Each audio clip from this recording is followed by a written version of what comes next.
we started triple literacy back in 2009-10 in our school by making links with the Welsh and English departments.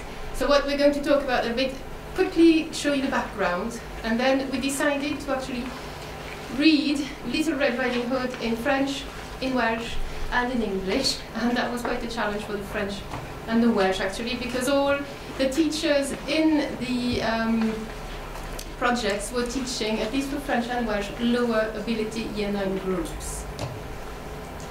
So before we started, actually, Estin visited the school, and our work was mentioned and praised in this documentation in the working with other sections, saying that one school they had interviewed had a project for Welsh, English and languages. What we had going before we started is that we have started a phrase of the month. So every month in Welsh and in all departments we have a new phrase for the pupils to work out and then to try and use during that month to teach some idioms. We have created trilingual verb booklets that are given out to all Year 9 pupils so that they can use for French, English and Welsh lesson. In all language classes, so again French, English, Welsh, we have these maps that we give out to pupils when they have to do some writing.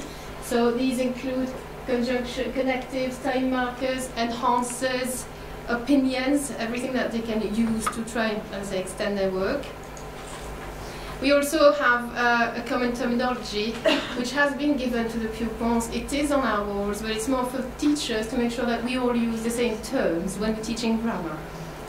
So that was the background. We then decided to take it further by choosing Little Red Riding Hood. In French, as I said, was a particular challenge because we'd never tackled books, narratives, in Year 9, and I really have to say that it did tick a lot of boxes in the national curriculum. So I will hand you over to Naomi, because she actually designed a booklet with Mrs. Scotty. Okay, as Franz said, we decided that we were going to try and choose something, try and choose a tale which pupils would have had prior knowledge of. And I think it was something to do with the fact that the film was out at the time. So we came up with looking at Little Red Riding Hood. Okay, so we had Le Petit Chaperon Rouge, we had Igan d'Argour, and then in English we actually chose, rather than to do the fairy tale version, which we felt would be perhaps a little bit too simplistic for pupils in Year 9, we chose the Angela Carter version, and any of you who teach English would know, or Angela Carter would know that it's slightly more sadistic than the other two. It was difficult to access, but we felt that it did give them that connection, and they certainly recognised links across all the three of the languages.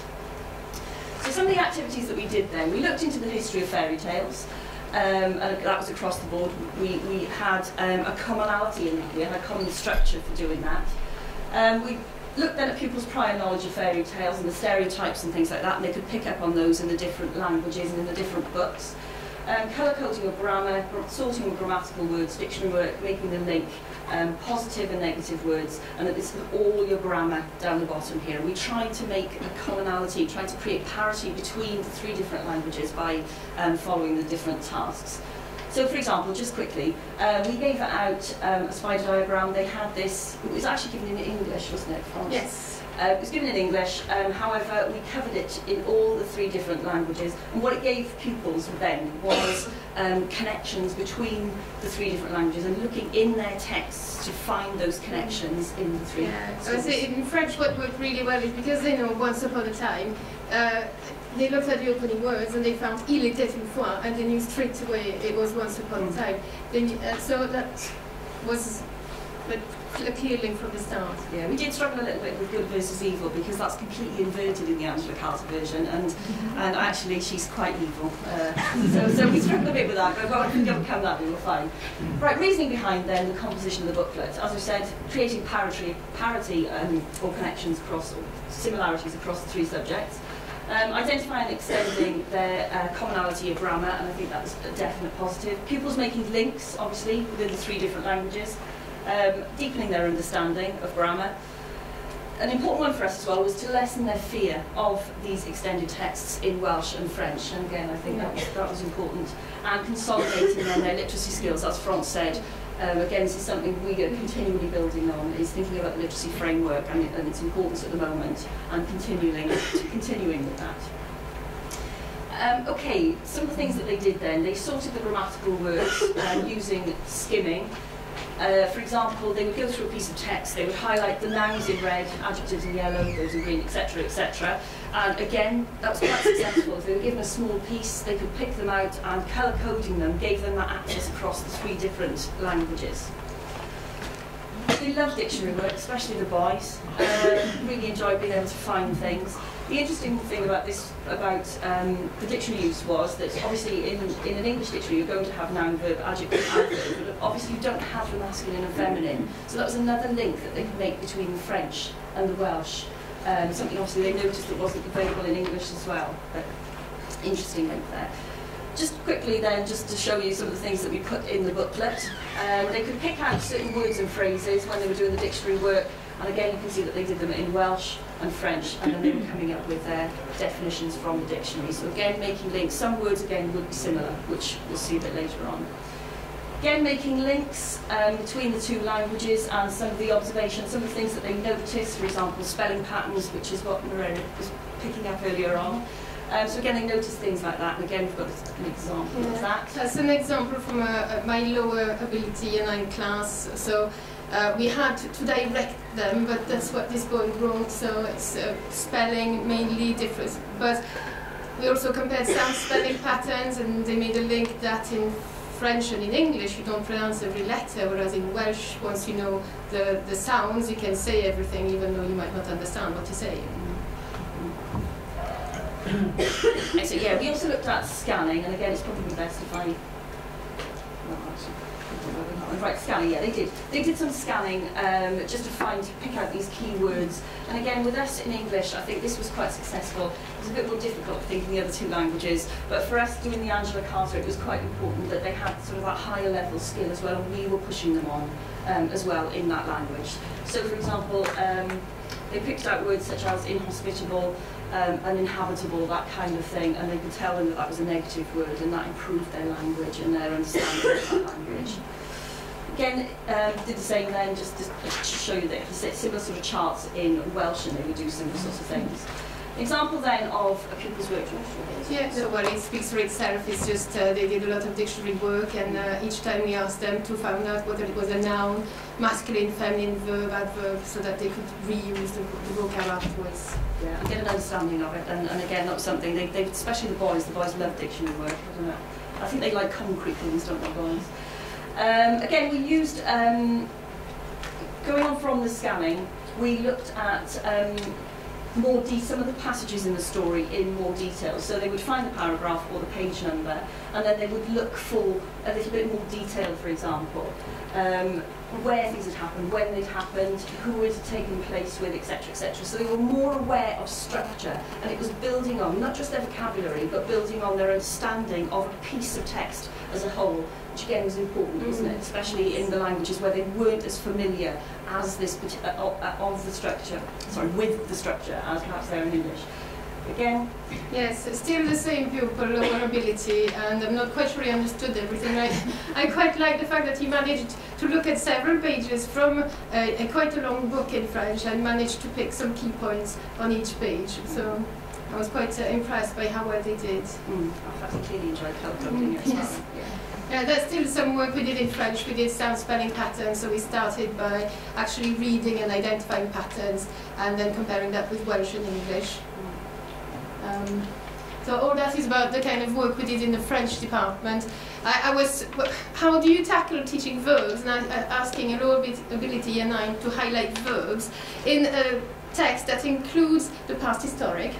So I thought I'd actually start by finding all the verbs myself, and I gave them a word search, so they had to look for these verbs. We then discussed the pattern, and then they highlighted verbs or what they thought were verbs by themselves.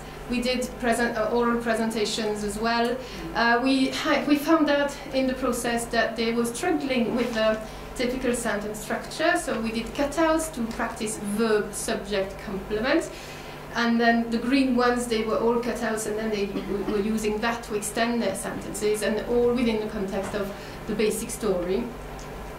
We also abridged and adapted the version to teach the future tense, so that they then would have had to write what the project of the wolf were. Yeah? That was an example from Welsh. Again, I with him and shut up Cymraeg, unfortunately. So just that they were picking out nouns from the Welsh. I just didn't want to leave them out since we're here today.